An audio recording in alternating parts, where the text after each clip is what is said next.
With this slide here, you can see that there's four things that we need to do. The first thing is we need to fill in the table by calculating the distances. So that's this table here, and just remember that to calculate distance, you need to know what the speed is, and you times that by the time, and that will give you the distance. So up here, we've got some information. You can see that for the first 4 seconds, we've got a jogger, and they jog at a speed of 1 meter per second. So when time is 0 and if the speed is 1 meter per second, if we simply substitute 0 for time and 1 for speed, then 0 times 1 means that the jogger's got a distance of 0, so 0 there. And you can probably do this in your head. If you simply substitute in 1 for time and then times it by 1 meter per second, 1 times 1 is a distance of 1, and so on, and so on.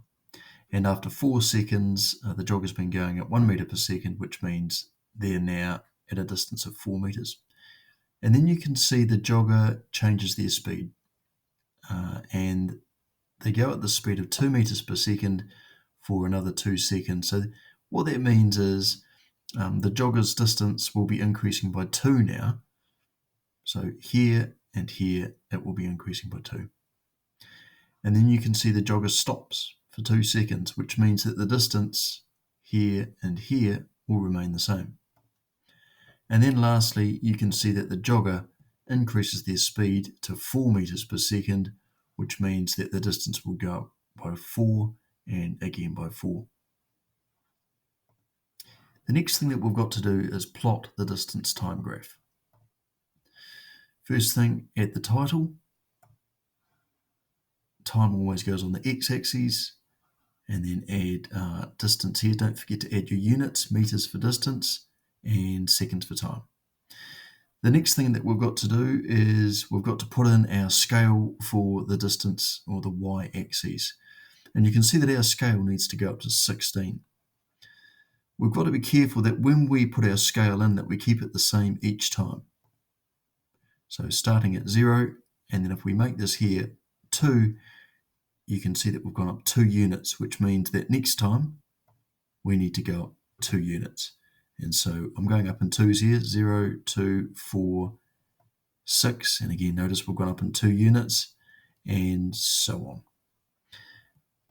Then we need to look at the time, and it's the same thing. We need to make sure that we go up in the same units, and that over here we need to get to a time of about 10 seconds.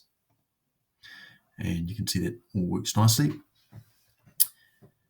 And now we need to plot our coordinates. You can see at time 0, the distance was 0. At time 1 second, the distance was 1 meter. So at time 1 second, the distance, we're going to be careful here, it's not 2 meters, it was 1 meter.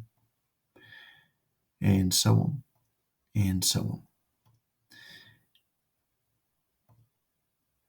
And then we can plot the rest of the time and distance coordinates. And they would look like that. The third thing that we need to do is add our lines of best fit. So that's where you would, on paper, you would rule a line as close as you can to the coordinates. But since we're working on the slide, we'd end up with something that looks like this. And then the last thing that we need to do, number 4, is we need to drag the motion descriptions, that's these ones here, and we need to simply look at our lines of best fit. And it's pretty easy. This represents a constant speed of 1 meter per second. This represents a constant speed of 2 meters per second. This here is when the jogger was stationary, or they had a speed of 0 meters per second. And there should be another one to click and drag, but this last part here represents the jogger going a speed of 4 meters per second. And there you have it. That's how the slide should look.